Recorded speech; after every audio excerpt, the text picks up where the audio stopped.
Today we are going to talk about the slave dynasty. Slave dynasty का जो time period रहा वो रहा फ्रॉम 1206 टू 1290। इसके पहले रूलर रहे कुतुबुद्दीन ऐबक 1206 से 1210 तक। उसके बाद इनके दो सक्सेसर्स हैं, दो क्या हैं, पहले आराम शाह आते हैं 1210 में। उसके बाद इनके दामाद जो जमाई हैं शमसुद्दीन इल्तुतमिश, वो 1210 से 1236 तक रूल करते हैं और इनकी डॉटर की शादी हो रखी होती है कुतुबुद्दीन ऐबक की। तो 1210 तक मतलब 1210 तक जो सत्ता थी वो कुतुबुद्दीन के पास थी। उसके बाद आराम शाह के पास आती है, फिर इल्तुतमिश के पास आती है। उसके बाद में इल्तुतमिश के हम कह सकते हैं कई सारे सक्सेसर्स रहे, कई सारे उम्मीदवार रहे, लेकिन उन्होंने पर्सनली नॉमिनेट रज़िया को किया था। तो रज़िया को थ्रोन मिलता है, लेकिन थ्रोन के लिए उन्हें थोड़ा सा लड़ाई लड़नी पड़ती है विद रुकनुद्दीन फ़िरोज़। रुकनुद्दीन मई से नवंबर 1236 तक राज करते हैं और उसके बाद में रज़िया जो हैं वो पावर में आ जाती हैं 1236 से 1240 तक। और उसके बाद फिर पावर में आते हैं बहराम जो कि 1240 से 1242 तक रूल में रहते हैं। फिर पावर में आते हैं अलाउद्दीन मसूद जो कि 1242 से 1246 तक रूल में रहते हैं। फिर आते हैं महमूद पावर में रहते हैं 1246 से 1266 तक। और इल्तुतमिश की एक बेटी की शादी हो रखी है बलबन से। Balban, Ghiyasuddin Balban is one of the 40 nobles. So 1266 से लेकर के 1287 तक जो पावर है वो रहती है गयासुद्दीन बलबन के पास। सो नसीरुद्दीन महमूद से जो पावर है फिर वो डायरेक्ट जा रही है गयासुद्दीन बलबन के पास। अब बलबन के दो सक्सेसर्स हैं मोहम्मद और बुगरा ख़ान। तो क्योंकि इनका नाम उलूग ख़ान था तो इनके मोहम्मद के जो बेटे हैं कैकुबाद 1287 से 1290 कैकुबाद के पास पावर रहती है। उसके बाद में कैमूर के पास पावर आती है और उसके बाद में खलजीज़ आ जाते हैं इन 1290 टू 1320। खलजीज़ की बात करें तो तुगलक ख़ान जो हैं कुंदस के, वो उनसे ये शुरू होता है। तो उनके हैं जलालुद्दीन, उनके सक्सेसर 1290 से 96 तक वो रूल करते हैं 6 साल। उसके बाद पावर जाती है अलाउद्दीन के पास। अलाउद्दीन जो है वो इनके भाई मसूद का बेटा है, इनका बेटा नहीं है, इनके भाई मसूद का बेटा है अलाउद्दीन खिलजी। 1296 से यानी 1296 से 1316 यानी 1316 तक पावर रहती है अलाउद्दीन खिलजी के पास। उसके बाद जो पावर है वो जाती है 16 के बाद अलाउद्दीन के 3 बेटे हैं खिज़र ख़ां, शिहाबुद्दीन और कुतुबुद्दीन मुबारक। तो शिहाबुद्दीन के पास कुछ महीने के लिए 4 महीने के लिए रूल रहता है 1316 में, 4 महीने के लिए रूल रहता है। उसके बाद कुतुबुद्दीन मुबारक शाह जो हैं उनको रूल मिल जाता है इन 1316 टू 1320। उसके बाद नसीरुद्दीन खुसरो जो हैं जिनको असर पर कहा गया है, वो अप्रैल से सितंबर 1320 तक उनके पास रूल रहता है। उसके बाद आते हैं तुगलक्स 1320 से 1413 तक। इनके एंसेस्टर्स से अगर हम ट्रेस करें तो पहले हैं गयासुद्दीन जिनको गाजी मलिक कहा जाता है 1320 से 25 तक। रजब जिनकी भाटी प्रिंसेस से शादी हुई है, ठीक है। और दूसरे हैं मोहम्मद बिन तुगलक जिनको जौना खान कहा जाता है। तो पहले हुए गाजी मलिक, दूसरे जौना खान।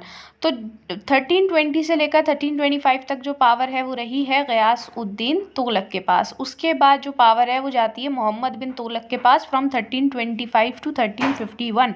उसके बाद जो पावर है वो जाती है गयासउद्दीन के रिलेटिव के बेटे फ़िरोज़ शाह तुगलक के पास जो कि 1351 से 1388 तक रूल करते हैं। उसके बाद फ़िरोज़ शाह से जो पावर का ट्रांसफ़र होगा, फ़िरोज़ शाह के हम समझ सकते हैं 3 सक्सेसर्स हैं, 3 दावेदार हैं, फ़तह ख़ान, ज़फ़र ख़ान, नसीरुद्दीन मोहम्मद। तो फ़तह ख़ान के 2 उम्मीदवार हैं गयासुद्दीन और नुसरत शाह। तो अब पावर जाएगी 88 के बाद 1388 से 1389 तक गयासुद्दीन के पास जो कि फ़तह ख़ान का दावेदार है। उसके बाद में ज़फ़र ख़ान का जो दावेदार है उसका नाम है अबू बकर, एक ही है। तो 89 के बाद पावर उसके पास जाएगी 1389 से 90, 1 साल। और उसके बाद में हम देखते हैं कि नसीरुद्दीन मोहम्मद शाह जो हैं वो छठे रूलर बनेंगे। मतलब फ़िरोज़ शाह के बाद जो पावर है वो ग़ियासुद्दीन के पास जाएगी, जो कि पहले बेटे के पहले उम्मीदवार हैं। फिर पावर दूसरे बेटे के एक उम्मीदवार के पास जाएगी, फिर पावर तीसरे उम्मीदवार पे जाएगी, ठीक है, तीसरे बेटे पे जाएगी। और उसके बाद जो पावर है वो नसीरुद्दीन मोहम्मद शाह के दोनों बेटों को मिलेगी बारी बारी। अलाउद्दीन को फ्रॉम 1390 to 1394 नसीरुद्दीन मोहम्मद के पास पावर रहती है, नसीरुद्दीन मोहम्मद के पास। और उसके बाद में 1394 में अलाउद्दीन के पास पावर आ जाती है। फिर पावर जाती है नुसरत शाह के पास 1395 to 98। और उसके बाद पावर जाती है मोहम्मद शाह के पास, जो कि अगेन नसीरुद्दीन मोहम्मद का बेटा है, 1399 से 1413 तक। अगली डायनेस्टी है सईद डायनेस्टी, 1414 से 1451। खिज़र ख़ान जो हैं वो 1414 से 1421 तक रूल करते हैं। उसके बाद मुबारक और फ़रीद ख़ान, ये दो हैं। मुबारक जो हैं वो 1421 से 34 तक रूल करते हैं। उसके बाद फ़रीद ख़ान के सक्सेसर रहे मोहम्मद शाह, वो 1434 से 1445 तक रूल करते हैं। फिर उनके सक्सेसर रहे अलाउद्दीन आलम शाह, 1445 से 51 तक रूल करते हैं। और जो लोधीज़ हैं 1451 to 1526, तो इसमें पहले हैं बहलूल लोधी, जो कि 1451 से 89 तक रूल करते हैं। फिर इनके जो तीन उम्मीदवार हैं वो हैं बरबक शाह, सिकंदर लोधी, जिनको निज़ाम खान भी कहा गया, और आलम। तो सिकंदर लोधी दूसरे बनते हैं रूलर 1489 से 1517 तक निज़ाम खान। और उसके बाद में इब्राहिम लोधी के पास पावर आती है 1517 to 1526। तो बहलूल लोधी, सिकंदर लोधी और इब्राहिम लोधी। अच्छा, विजयनगर डायनेस्टी की अभी हम बात नहीं कर रहे, सीधा हम दिल्ली सल्तनत पर ही आते हैं। अच्छा, सूरी रूलर्स की हम बात कर सकते हैं, मुग़ल्स की कर सकते हैं, लेकिन पहले हम सल्तनत का रूल समझ लेते हैं, ठीक है। अर्ली मेडिवल इंडिया में बहुत कुछ इम्पोर्टेंट है, लेकिन अभी जो हमने दिल्ली सल्तनत के बारे में पढ़ा है पहले उसको पूरा कर लेते हैं, उसके बाद we will move on to other topics, ठीक। तो ये जो कुछ 4-5 डायनेस्टीज़ हैं, खलजीज़ हो गए, इसमें आपके इम्पॉर्टेंट 4-5 डायनेस्टीज़ हैं, पहले इनको कवर कर लेते हैं। मामेलुक डायनेस्टी से शुरू होकर के फिर वो वहाँ तक जाते हैं आपका लोधीज़ तक। लोधी के बाद में वो आ जाएंगे मुग़ल्स, और मुग़ल्स के आने के साथ ही हम ये देखेंगे कि फिर एक तरीके की स्टेबिलिटी आएगी फॉर द नेक्स्ट 300 ईयर्स के, एक ही डायनेस्टी जो है वो रूल कर रही है। तो इसलिए पहले सल्तनत को कंप्लीट करना ज़रूरी है। दिल्ली सल्तनत जो है, let me just find out. अभी तो राजपूत ही चल रहे हैं यहाँ पर, Hoysala, religious condition,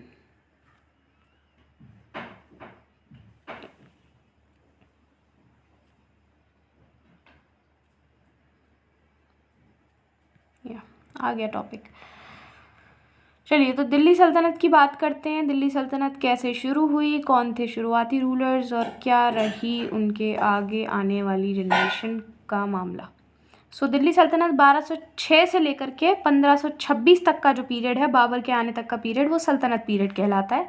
chapter 10 general सर्वे इसका हम करेंगे। तो मेडिवल ट्रांजिशन है जो कि फर्स्ट मिलेनियम के एंड पे शुरू होता है, वो अर्ली और लेट मेडिवल हिस्ट्री को सेपरेट करता है।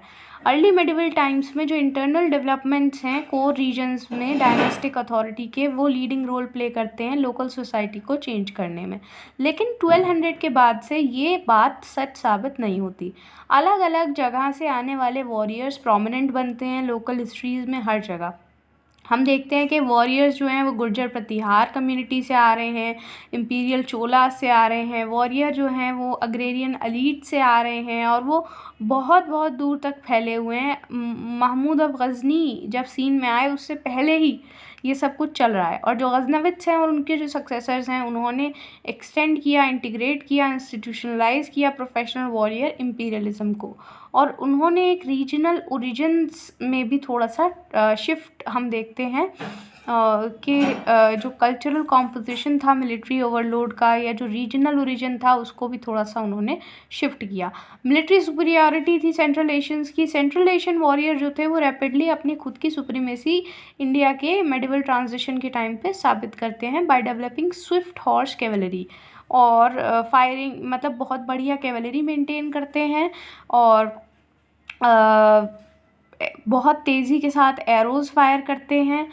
लार्ज आर्मी को बहुत तेज़ी से कब्ज़ा करने और ओपन फील्ड कॉम्बैट के लिए तैयार रखते हैं। कैवलरी को ऑर्गेनाइज करते हैं, बहुत अच्छे से उनको सप्लाई दिया जाता है सैडल्स, स्टिरअप का और लेटेस्ट वेपन का, जो कि लॉन्ग डिस्टेंसेस तक चल सके। और फ्रूट्स ऑफ कॉन्क्वेस्ट, मतलब जिसके बदले में कॉन्क्वेस्ट का फल हमें मिलता है। टर्किश और अफ़गान ट्राइब्स जो हैं वो बेस्ट मैन देते हैं, अपने सबसे बढ़िया वाले आदमी देते हैं इस तरीके के वॉरफेयर के लिए। और एथनिक सॉलिडारिटी जो है उनके डिसिप्लिन के लिए और उनके मोटिवेशन के लिए वो बहुत ज़रूरी है। सेंट्रल एशियन स्टीप ग्रासलैंड्स और हर्ट्स जो हैं वो हॉर्स सप्लाई करते हैं एट लो प्राइसेस, और रूट्स जो हैं वो मंगोल डोमेन में जो रास्ते हैं वो सुपीरियर मिलिट्री टेक्नोलॉजी प्रोवाइड करने में मदद करते हैं। कॉन्ट्रास्ट में अगर हम देखें तो जो कंटेम्प्रेरी डायनेस्टीज़ हैं साउथ में हिंदू कुश के, वो हॉर्स जो कि अफ़गानिस्तान से आ रहे थे बाय लैंड उन पर रिलाई कर रहे थे, और अरेबिया से आ रहे थे बाय सी उन पर उनका पूरा भरोसा था। तो वो ज़्यादा कॉमनली एलिफेंट्स पर ही लड़ते थे हॉर्सेस के मुकाबले। और ज़्यादातर ऐसा होता था कि वो टिल डेथ लड़ाई लड़ते थे, और रेयरली वो फोर्ट बनाते थे या कैवलरी बिल्ड करते थे, ऐसा बहुत कम होता था। अच्छा, दिल्ली सल्तनत का अगर हम बैकग्राउंड देखें तो 12वीं सेंचुरी से 14वीं सेंचुरी तक आर्मीज़ जो हैं सेंट्रल एशिया से वो इंडिया के नॉर्दर्न प्लेन्स पर आती रहती हैं। अल बैरूनी के जोग्राफिकल ट्रैक्ट के टाइम से ट्रेस करें अगर 1048, और ट्रैवल ऑफ मार्को पोलो तक देखें 1271 टू 1295, और इब्न बत्तूता 1325 टू 1354। तो जो इनलैंड राउट्स हैं मोबिलिटी के सदर्न यूरेशिया में, वो एक कंटिन्यूस टेराइन बने हुए हैं डायनेस्टिक कंपटीशन का। ठीक है, जो पूरा जो डिस्टेंस है कुम पर्शिया में, जो कुम है समरकंद सेंट्रल एशिया में, दिल्ली, सूरत, ढाका इंडिया में। तो ये पूरा जो अगर आप इसको देखेंगे तो ये पूरा एरिया जो है इसमें एक लगातार भगदड़ मची हुई है। इसी के साथ साथ जो इंडियन ओशन है वो एक इंटीग्रेटेड कमर्शियल सिस्टम बन गया है। 13वीं सेंचुरी में एक नए तरीके का डायनेस्टिक रियाल्म जो है वो दिल्ली में शुरू होता है। तो जो दिल्ली सल्तनत है उसका ओरिजिन मोहम्मद गौरी की जीत से शुरू होता है, जिसने इंडस बेसिन में वो आया था ताकि वो गजनविद्स को वहाँ से उखाड़ सके 1186 में। लेकिन 1190 में उसने भटिंडा को ऑक्यूपाई किया, राजस्थान, और जिससे पृथ्वीराज चौहान से लड़ाई शुरू हुई। फाइनली पृथ्वीराज चौहान को 1192 में उसने डिफ़ीट किया, और जब मोहम्मद की डेथ होती है, मोहम्मद गौरी की, इन 1206, तो उनके जो ट्रस्टेड ममलूक थे यानी एक्स स्लेव जनरल थे कुतुबुद्दीन ऐबक, उनको एक इंडिपेंडेंट डायनेस्टी वो दिल्ली में डिक्लेयर कर देते हैं। उनकी जो डायनेस्टी है वो फर्स्ट इन अ सीरीज़ बनती है जो कलेक्टिवली जिसको हम दिल्ली सल्तनत कहेंगे। ठीक है, वही मैंने आपको बताया 5-6 डायनेस्टी हैं जो कि कलेक्टिवली दिल्ली सल्तनत कहलाती हैं। अच्छा, दिल्ली सल्तनत और सेंट्रल एशियंस का क्या लिंक है? तो इंडिया जो है उसको माना जाने लगा सेंट्रल एशियन वॉरियर के द्वारा कि ये बहुत बढ़िया जगह है। अगर आपको फाइनेंस बनाना है, अगर आपको अपना सेंट्रल एशियन वॉर्स को फाइनेंस करना है तो लूट खसोट करने के लिए इंडिया बहुत अच्छी जगह है ना। और जितने गजनविद्स हो गए, गुरिद्स हो गए, मंगोल्स हो गए, तैमूर हो गए, वो सारे इंडिया को इसी तरीके से देखते आए हैं। लेकिन जो दिल्ली सल्तनत की जो डिफ़ीट थी मंगोल्स की, वो पॉलिटिकल एनवायरनमेंट को पूरी तरह चेंज कर देती है, क्योंकि इससे हम देखते हैं कि जो सेंट्रल एशियन सुल्तान्स हैं वो इंडिया के अंदर ही अब अपना डोमेस्टिकेशन शुरू कर देते हैं, इंडिया के अंदर ही रहना चालू कर देते हैं, जहाँ पे वहाँ उन्हें रिच टेरिटरीज़ मिलती हैं खुद को डिफेंड करने के लिए, जहाँ पे वो चेंजिंग पॉलिटिकल कल्चर का पार्ट बनते हैं। तो जो मंगोल हैं उनके बहुत सारे इनडायरेक्ट इफ़ेक्ट रहे हैं इंडिया के इंडियन रीजन में, जो कि कभी उन्हें दिखाई नहीं देते, बल्कि कभी ऊपरी तौर पर दिखाई नहीं देते, पर असलियत में वो इफ़ेक्ट्स हैं इनसाइड द टॉप लेयर। तो जैसे कि वॉरियर्स हो गए ऐबक, इल्तुतमिश, बलबन, ये मंगोल वॉरियर स्किल्स में ट्रेंड थे और इनको यूज़ किया जाता था कि अपने एरियाज़ को डिफीट करने के लिए मंगोल्स के अगेंस्ट। टर्किश और अफ़गान सुल्तान्स जो जब वो इंडियन लो लैंड्स में सेटल हो गए तो वो लोकल सोसाइटी के मेंबर बन गए और वो डियास्पोरिक सेंट्रल एशियन माइग्रेंट्स बने। उन्होंने रीसेटलमेंट किया इंडिया में, रीसेटल हो गए। लेकिन जो माइग्रेंट वॉरियर्स हैं जो कि सेंट्रल एशिया से आ रहे हैं, उन्होंने इंडियन लो लैंड में अभी भी आना, कॉन्कर करना चालू रखा, क्योंकि उनको लोकल राइवल्स से ट्रेड रूट्स के चक्कर में लड़ना पड़ रहा था। तो जो सेंट्रल एशियन इंटीरियर है जो कि लेटेस्ट मिलिट्री टेक्नोलॉजी को कैरी करा था, उसके लिए बाबर जो है वो एक्सीलेंट एग्जाम्पल है। 16th सेंचुरी में उन्होंने मैच लॉक्स को डिप्लॉय किया और कैनन्स को आखिरी दिल्ली सुल्तान के अगेंस्ट, जो कि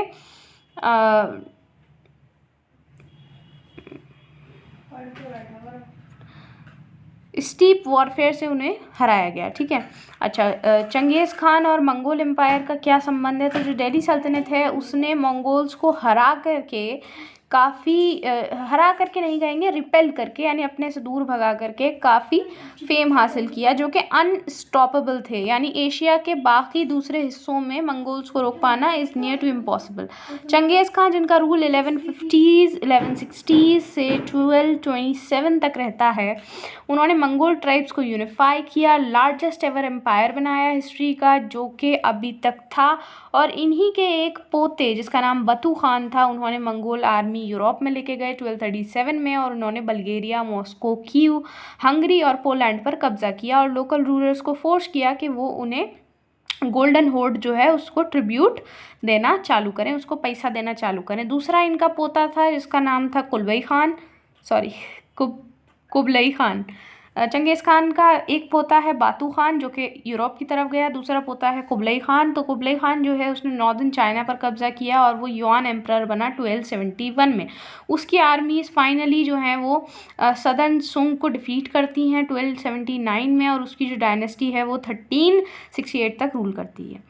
यूरेशिया में एक मंगोल पोस्टल सिस्टम और एक रोडवे नेटवर्क जो है वो चाइना से तुर्किस्तान तक था। पर्शिया, रशिया ये सब उसमें इंक्लूडेड था, जिससे ओवरलैंड ट्रेड जो है वो बहुत आसान था।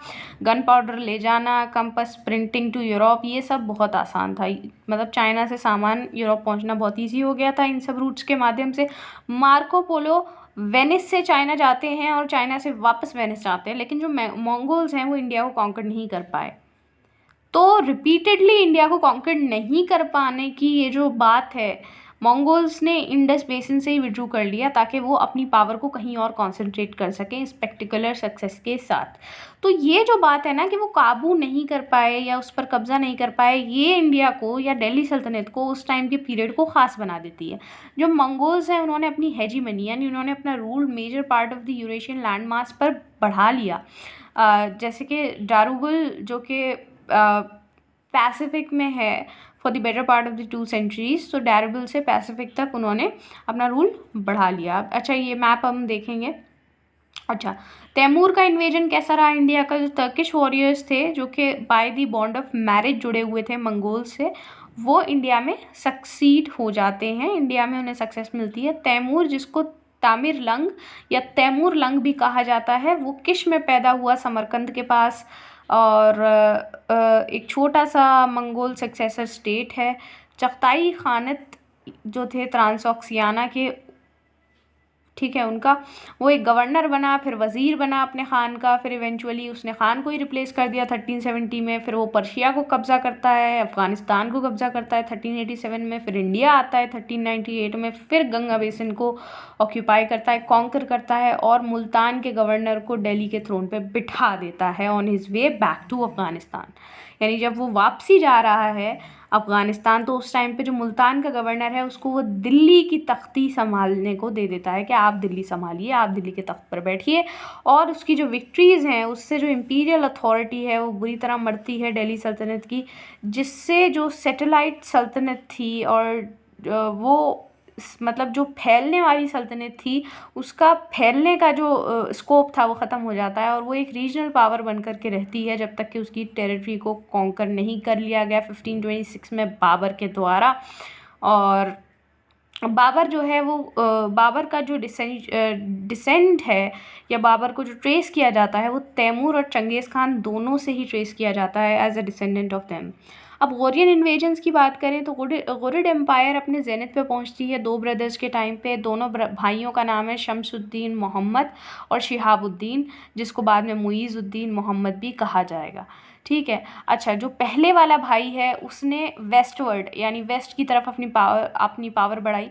जो बाद वाला भाई है जिसका कैपिटल गजनी में था उसने महमूद के ट्रेडिशन को फॉलो किया इंडिया को इन्वेट करने के। जो महमूद ऑफ गजनी है उसके ट्रेडिशन को फॉलो किया, इंडिया को इन्वेट किया। तो आपको याद रखना है 2 भाई हैं शमसुद्दीन मोहम्मद और शिहाबुद्दीन मोहम्मद। शिहाबुद्दीन मोहम्मद को मुइज़ुद्दीन मोहम्मद भी कहते हैं। मुइज़ुद्दीन जो हैं जिन्होंने महमूद के ट्रेडिशन को फॉलो किया, जो महमूद के कदमों पर चले, उन्होंने सबसे पहले मुल्तान पे कब्ज़ा किया 1175 में। फिर उसके बाद में जब उन्होंने अनहिलवाड़ा या पाटन जब इन्वेड उन्होंने किया, जो कि कैपिटल था वाघेला राजा के, गुजरात का मूल राजा सेकंड है, तो उनकी एक बैटल में डिफ़ीट हो जाती है, नियर माउंट आबू इन 1178। उसके बाद में वो महमूद के प्लान्स जो थे इंडिया इन्वेट करने के, सिंध के रास्ते और मुल्तान के रास्ते, उन प्लान्स को वो गिव अप कर देते हैं, छोड़ देते हैं, भैया हमारे बस की बात नहीं है।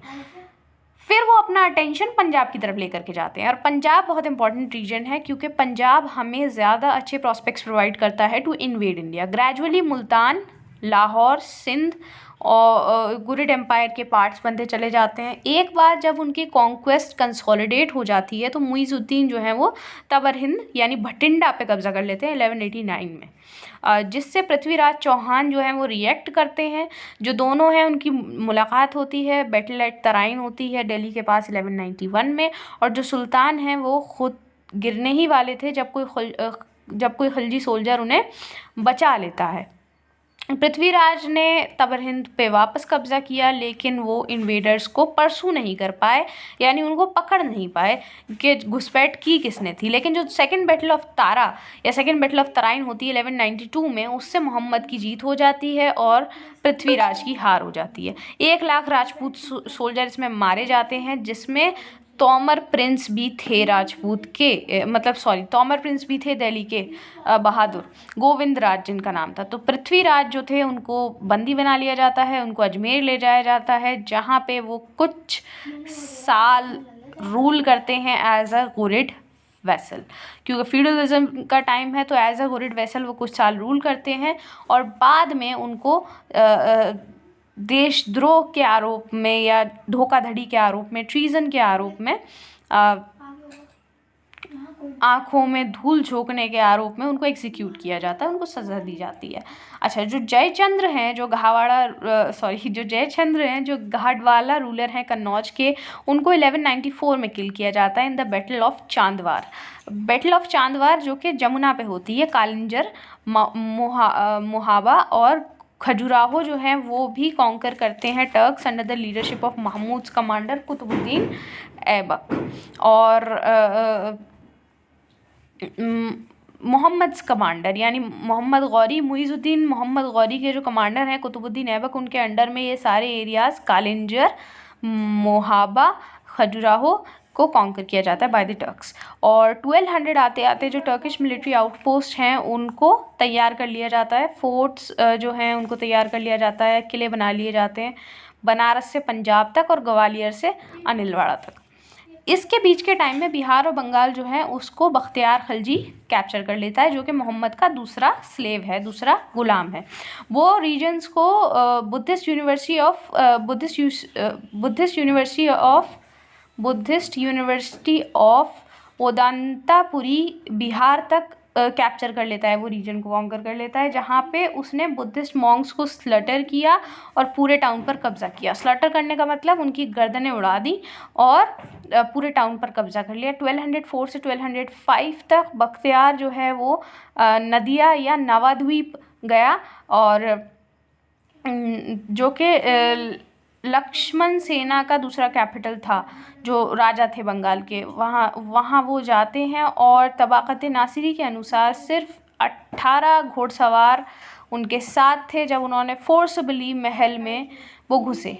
यानी जब वो पूरे विगर के साथ और पूरी ज़बरदस्ती वो महल के अंदर घुसते हैं, लक्ष्मण सेना वहाँ से भाग जाते हैं और बख्तियार फाइनली अपने क्वार्टर सेना के वेस्टर्न कैपिटल में लखनऊती, जो कि गौर के पास है, वहाँ बना लेते हैं।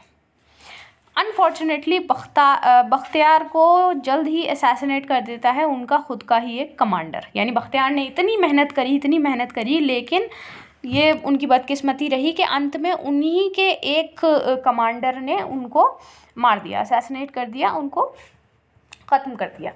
ठीक है, धोखा भी कह सकते हैं या असैसिनेशन भी कह सकते हैं। ठीक है, अच्छा, इसके अलावा जो मुइज़ुद्दीन मोहम्मद है वो ऑक्स, जो ट्रांसऑक्सियाना वाला जो रीजन है उसमें जो ऑक्सस है वहाँ पे उनको डिफ़ीट देखनी पड़ती है ख्वारिज़म रूलर के एलाइज से। यानी ख्वारिज़म रूलर्स जो थे, इन्होंने अपनी एक पार्टी बनाई हुई थी और उस पार्टी से उनको मात खानी पड़ती है। तो इस डिज़ास्टर की जो न्यूज़ है उससे जो खोकर ट्राइब है पंजाब के, वो भी रिवोल्ट करने को तैयार हो जाते हैं कि भैया जब ये ख्वारिज़म से डर गए तो हमसे भी डर जाएंगे। तो जो मोहम्मद है वो इन अपराइजिंग्स को क्रश कर देते हैं और बाद में गजनी चले जाते हैं। 1206 में मोहम्मद को एक खोकर असैसिनेट कर देता है on the bank of Jhelum, यानी उन्हें मार देता है झेलम के किनारे। तो मोहम्मद के कोई बेटा नहीं था, लेकिन उनके बहुत से ग़ुलाम थे। और ये बात मतलब आप जब धीरे धीरे आगे दिल्ली सल्तनत की हिस्ट्री में जाएंगे तो आप देखेंगे कि उनके वाकई बहुत से ग़ुलाम थे, जो कि they were much important than princess.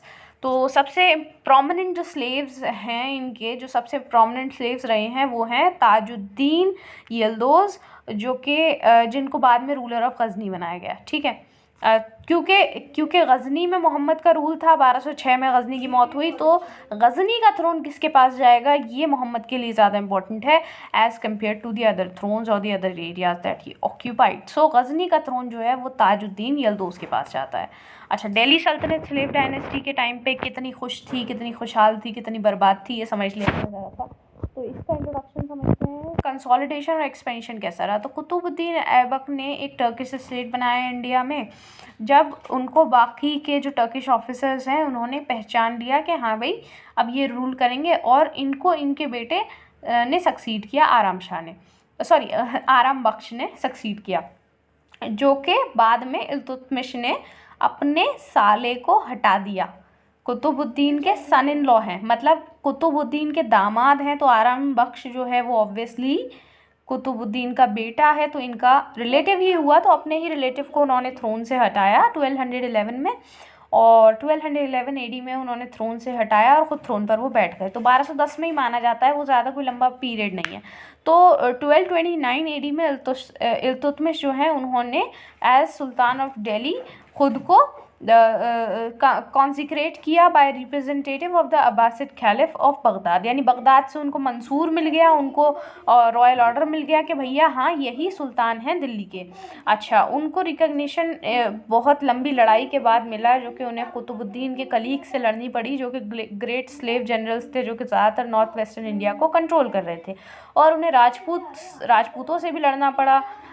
उन्होंने राजपूतों से लड़ने के बावजूद भी उन्होंने ग्वालियर और रणथंभौर पर दोबारा कब्जा किया। दूसरे राजपूत लीडर्स जो थे, फॉर एग्जांपल जैसे कि गुहिलोत्स हैं या नागदास हैं, जो कि उदयपुर के पास के हैं, या चौहान हैं बूंदी के, वो साउथ ऑफ आगरा, उन्होंने सक्सेसफुली इन्हें धोखा दिया और वो इनके हाथ से निकल गए। इसके कुछ समय बाद उनकी डेथ से कुछ समय पहले ही 1236 एडी में उन्होंने बंगाल को सब्जेक्ट बनाया, अपने वहाँ कंट्रोल करने की कोशिश करी। बख्तियार खिलजी के फॉलोअर्स को सबड्यू किया बिहार में। ठीक है, मंगोल थ्रेट क्या था वो समझना बहुत ज़रूरी है। देखो, मंगोलों से क्या ख़तरा था, ये सारी प्रॉब्लम्स तो चल ही रही हैं, इंटरनल कंसोलिडेशन से रिलेटेड ये सब तो मसला है ही। इल्तुतमिश को एक और बड़े मसले से लड़ना है, और वो बड़ा मसला क्या है, वो है मंगोल्स अब इंडिया आ चुके हैं और ख्वारिज़म शाह का पीछा करते करते जिसने चंगेज़ खां को डिफ़ीट दी है, जिसको गेंगिस भी कहा जाता है, वो इंडस तक पहुंच जाते हैं 1221 में। इल्तुतमिश जो हैं वो मंगोल्स को इस पूरे मसले से अपने से दूर रखते हैं कि भैया हम इसमें नहीं हैं। ख्वारिज़म शाह पनाह मांगते हैं, इल्तुतमिश का सपोर्ट मांगते हैं, लेकिन इल्तुतमिश साफ मना कर देते हैं। और किस बिना पर मांगते हैं कि हम फ़ैलो मुस्लिम हैं तो आप हमको सपोर्ट कीजिए। लेकिन चंगेज़ खान जो हैं उन्होंने कुछ ट्रूप्स पंजाब में छोड़े जो कि सल्तनत ऑफ दिल्ली के हक़ में मतलब